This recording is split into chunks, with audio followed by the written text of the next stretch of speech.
My child may have autism.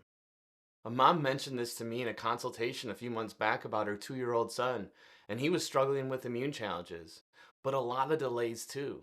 Tone challenges, struggling with posture and movement. He also struggled with socialization, eye contact. You could tell in this conversation with mom, she was scared.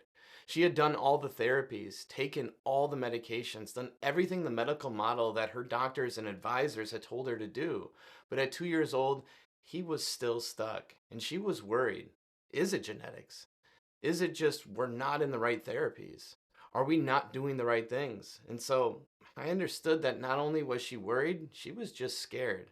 And we see this so often with moms and kids nowadays, wondering if the little things are adding up to the big things and big struggling diagnoses, whether it's autism, big developmental delays, sensory processing issues, things that can affect them success wise later in life. That's why in this video, I want to talk through the perfect storm. The perfect storm that happens to kids when they struggle. Why the little things can add up to the big things. Where they start, what to look at if you're worried about these kind of things. And then lastly, how can we help? How can we help if you are experiencing some delays and maybe you have that same questions as a mom that you're worried, how do we get out of it? So when we look at struggles like big struggles like autism or developmental delays, oftentimes they get bucketed into socialization, a lot of times communication. But here's the thing, no two children have the same really sequence of this, or they're the exact same developmentally. So it can be really tough to take those two things and, that square peg into a round hole and throw in any type of diagnoses. This is why we want to go back and look at some of the warning signs, because the perfect storm of child struggles really adds up. And the best way to do this is go back into development, all the way back to birth, to say, okay, what are the risk factors for these bigger diagnoses? Now, what we know as pediatric chiropractors is that one of the toughest things a child can go through is a traumatic birth experience or a traumatic delivery experience with that birth, meaning that there was an emergency C-section. Was it forceps? Was it vacuum? Was there major struggles there for that baby? Were there struggles afterwards with things like latch, tone, colic, eating, sleeping, digestion, all of these softer signs at birth? If they struggled with those things, that tells us, okay, the sequence of development is more stressed out. It's more on that sympathetic nervous system side. And that's going to cause that stress to add up and then put layers on as they go. When you look at big developmental delays, motor delays, autism, sensory struggles, oftentimes the red flags start at around 3 to 4 months when kids should be lifting their head up, engaging in head control. If head control is a struggle, that can be an early sign. Additionally, you get to 7, 8 months sitting up, starting to copy gestures, have some more socialization, communication, little bits of eye contact. That can be worrisome.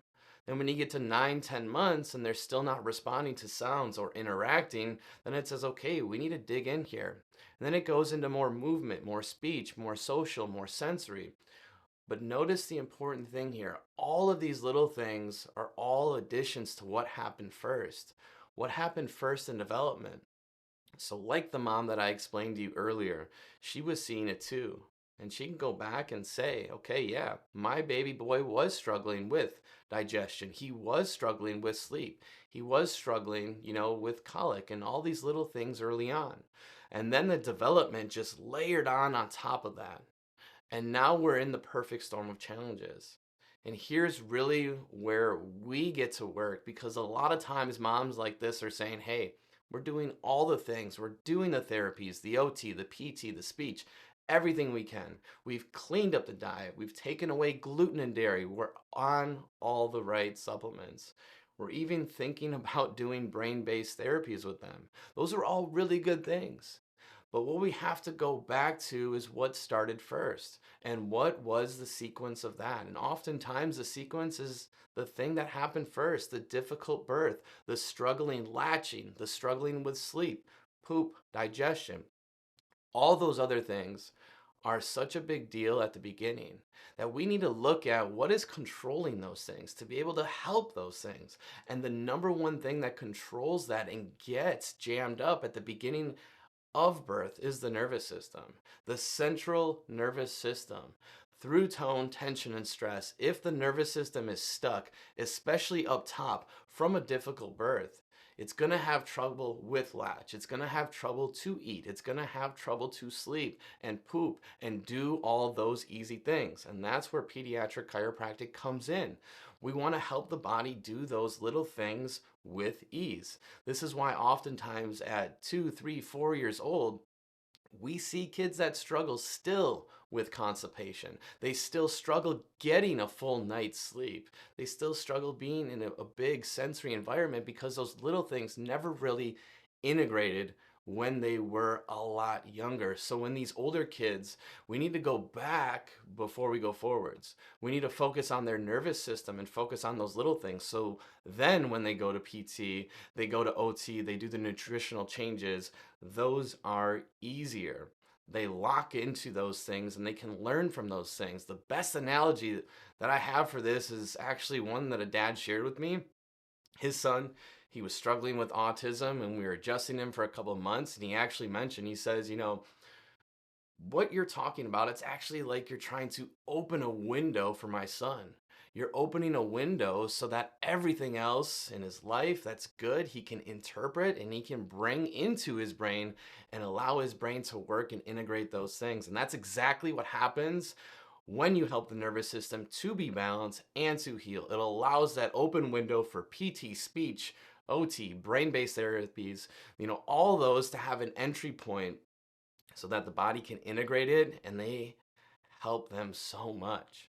So if you're a parent that maybe has that question, man, what is going on? Why are the therapies not working? Does my child have autism? Do they have developmental delays? Is it a sensory struggle? We want to help. We would love to not only have a consult with you, but we would love to also look at the neurological stress scans of your child to say, okay, here's what the nervous system looks like. These scans are gentle, they're easy, they take 15 to 20 minutes, and they allow us to see a good picture of what the nervous system is doing so we can get after it and we can help with it, with those little things that add up to the bigger things. So if you have more questions on this, we'd love for you to check out our links. We'd love for you to check out our articles about this, about autism, about developmental delays, about how pediatric chiropractic can help. And if you need more, message us. Talk to one of our care advocates. They would love to walk you through what that consult would look like and what our 5-step framework looks like for care. So if you need absolutely anything, we are here to help because we know when you have that tough question, is my child okay? Do they have this? Do they have that? Is it a big deal? We want to unpack that to be able to help them because we know how much they need it. Hope this finds you guys well, and we would love to help.